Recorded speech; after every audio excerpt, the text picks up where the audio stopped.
观众朋友们，大家好，欢迎收看今天的绝版赏析。上个世纪30年代，在粤剧从男班过渡到女班的初期，也就是粤剧曲调从正腔调转入四宫腔的时期，各戏班里呢出现了一批领衔的旦角，其中最负盛名的代表人物便是施银花、赵瑞花、王杏花和姚水娟，俗称三花一娟。他们的唱腔和艺术影响了许多后起之秀，为粤剧诞生了一批知名艺术家做了实践的准备。那么从今天起呢，我们将分3期介绍这4位女子粤剧最早的名角。施银花人是女子粤剧早期的知名花旦，她浙江省的施家坳人，出生于1910年。1923年开始学戏。伊学戏的科班呢，是女子乐第一副科班，也就是讲女子乐就开天辟地的这个一副科班。那么1923年学戏学了半年多以后呢，1924年就师傅带伊拉到上海来演出。那么由于学习时间不长，演戏也比较稚嫩，当时男班上海人就历史早，比较这个受欢迎。结果伊拉搿副这个叫小科班既是女子的小科班到上海来演出，当时没当响，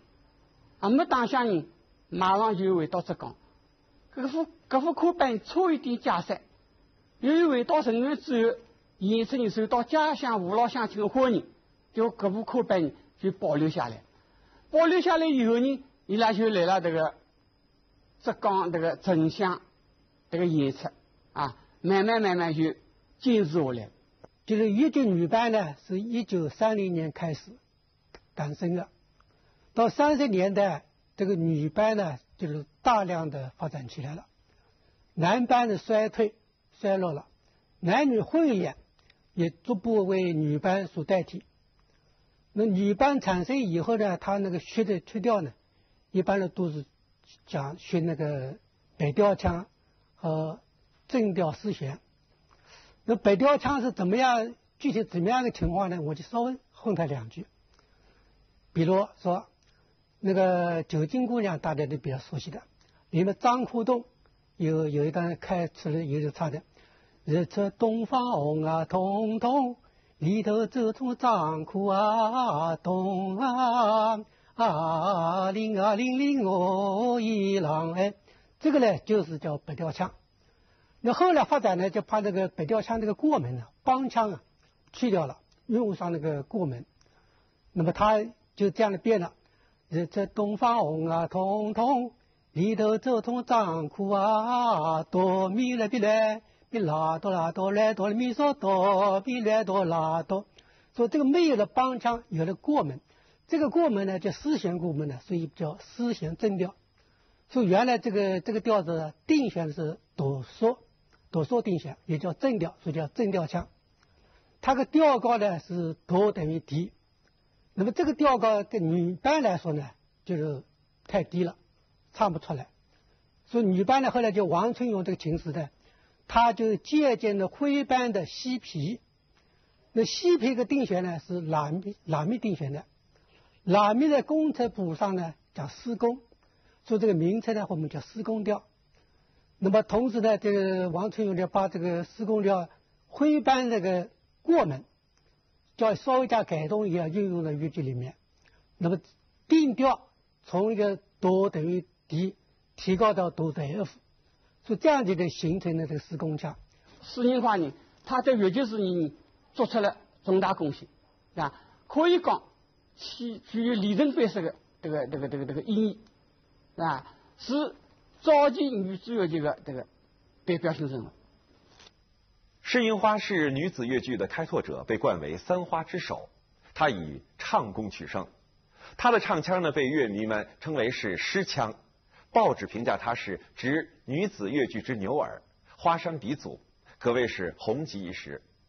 上海力歌唱片公司一共为她灌录了10张唱片，《方玉娘祭塔》便是其中的一张。它也是施银花最有名、最典型的代表作品。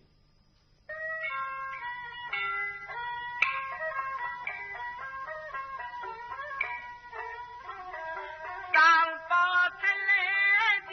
呀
报出来的呀母啊真一把那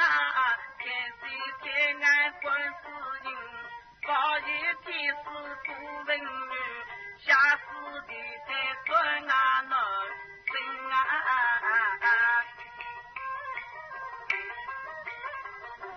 上报看啦来的呀轮啦真，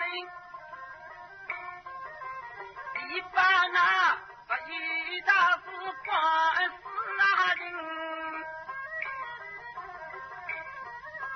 八月呀领工，雨呀领也门，不拉也真啊来，的呀的呀。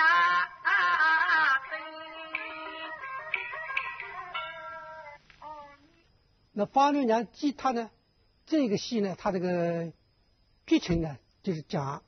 他一个书生文子敬呢上京赶考了以后呢，这个他一个小妾，也就是小老婆了，在那个家里受到了大娘梁氏的迫害，那沦落在尼姑庵里当尼姑。那么这个花六娘记他这个是一张唱片呢，这张唱片呢是1937年1月25号，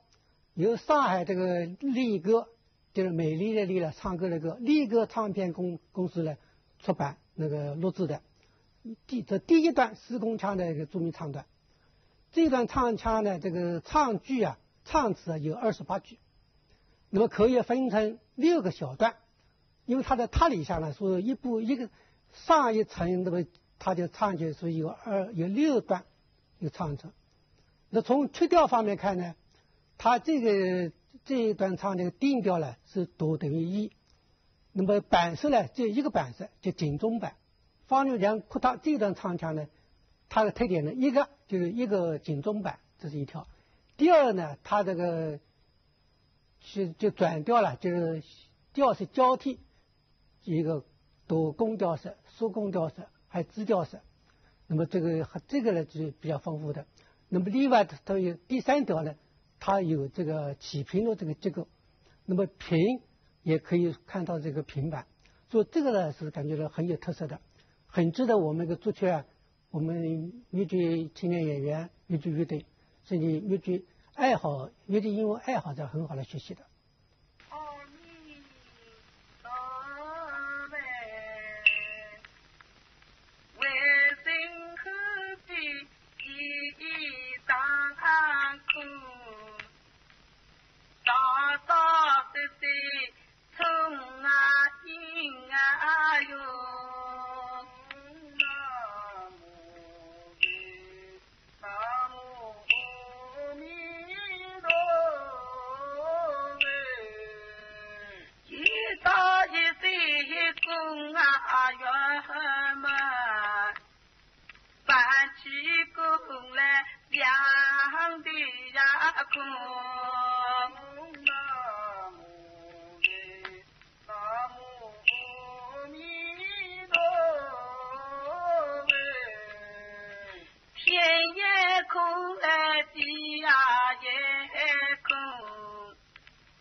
一世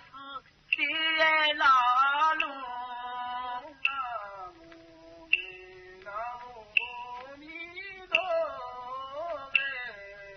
苦也苦来天呀也痛，大难到来滚啦西东。南无阿弥陀佛，弥陀佛。三花中的第二位赵瑞花与施银花是同科姐妹，她以演悲旦闻名，有老牌名旦之称。赵瑞花呢，她是1912年出生在浙江嵊县的孔村。孔村这个地方呢，据说是孔子第51代孙在这儿定居，所以名字变成了个孔村。赵瑞花呢，她是第一个女子科班出科的，她和史银花是同科的。她出科以后的时候啊，后来就曾经到宁波和魏素云一个很有名的女小生组成了瑞云剧团。后来的1938年的时候到上海就先后在通商啊、老闸啊等等好多剧场演出。后来的时候呢，他曾经流动到这个江西啊、福建演出。解放以后的时候，就是到上海参加了振奋粤剧团。后来1958年以后呢，就到浙江艺校去教书的。那么一个表演呢，是以小艺小科、小家碧玉的花旦戏见长，像这个龙王所中的金凤姑娘啊，这个是松花流水当中的翠花丫鬟，影像导演中的丫鬟也像啊，这些戏呢都使人看是娇小玲珑啊，这个活泼可爱。一个拿手戏呢，像方玉娘、陆玉溪等等节目。那么一个唱腔呢，18唱腔18，咬字正确啊，吐字清爽，嗓音嘹亮，非常难唱。在当时这种频繁演出、日夜2场频繁演出当中呢，你从不建议倒嗓子。那么一个腔呢是四宫腔啊，当时都是唱四宫腔。它这个四宫腔呢，融合了这个浙江省院乡村里面牧歌小调，所以具有清新这个动听。他的唱腔一般是在四宫腔的基础上吸收了一些牧牛山歌的因素，也就是当地民歌牧牛山歌的因素，因此呢显得比较这个委婉凄楚，而且有一种特殊的韵味。他有几个代表作呢，你像《夜香倒映》啊、《双珠凤》啊、《龙凤锁》啊，还有《方玉娘哭榻》，当时都是很有名的。据说当时在40年代，在新兴公司啊，这个屋顶上有一个新兴玻璃电台播音，当时为这个蒲扇山庄这个募捐义演，当时他唱的《夜香倒映》啊、《方玉娘哭榻》是非常受到观众的欢迎，曾经一下子就募捐了1000块，这在当时是很大的一笔数字，也可见他的影响力之大。赵瑞花呢，他这个后来呢，就是在浙江艺校教青年，曾经培养了许多的演员。我在1981年的时候到嵊县访问的时候，曾经和他谈了4个多小时。那个时候他已经是高龄了，但是他回忆起当年的这些演出生活来，就是讲的还是非常的亲切，而且唱给我一些唱调听啊，感觉他那个嗓子还是那么好，我觉得很佩服。他是1982年因为生癌症去世的，这样一个老艺术家，我觉得是确确实实是在粤剧史上有他很高的地位。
个唱腔呢，这个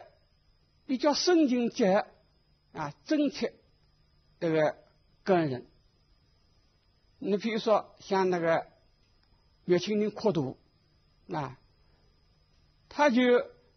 个声音当中呢，就有一种殷切、绅士各种音调啊，这个表现在里向，是吧？增强了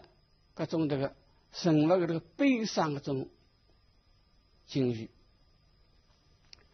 那么他在这个乐清人阔图里边，这个唱腔中间呢，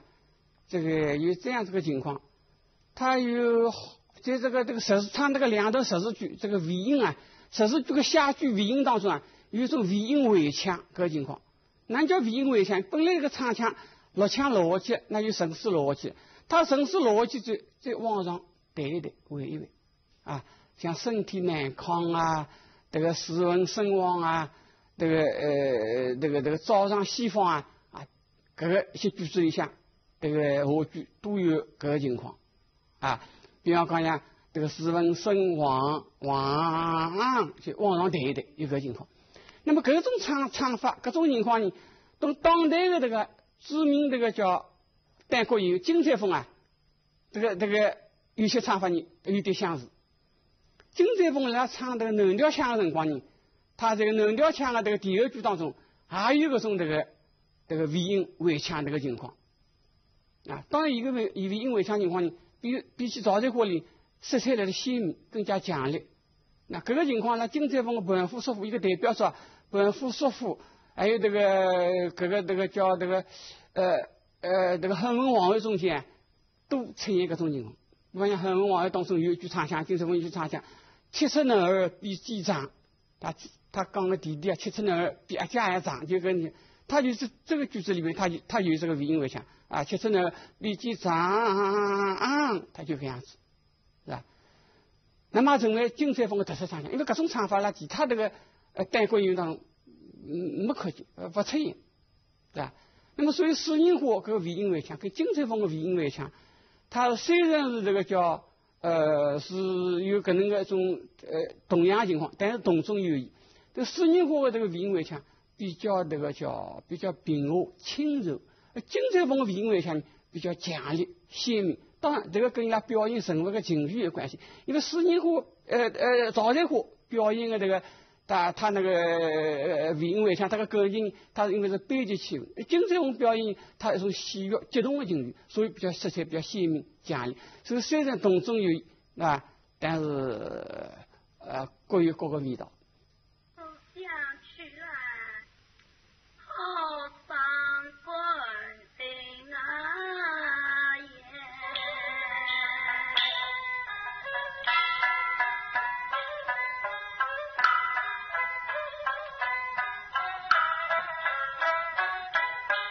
一副的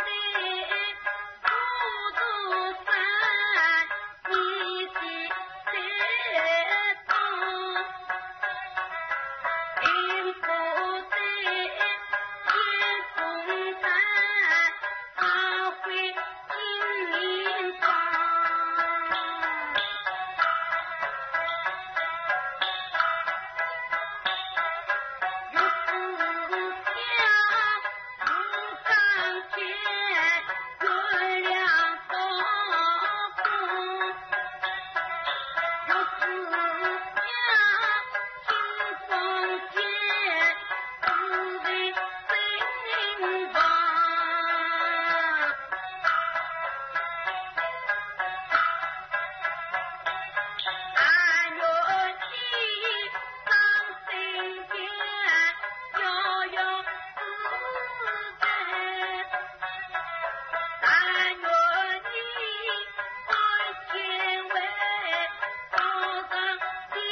观众朋友们，由于时间的关系，三花一娟今天呢就暂时给大家介绍到这里。在后面2期节目里，我们将继续为您介绍王杏花和姚水娟。欢迎您。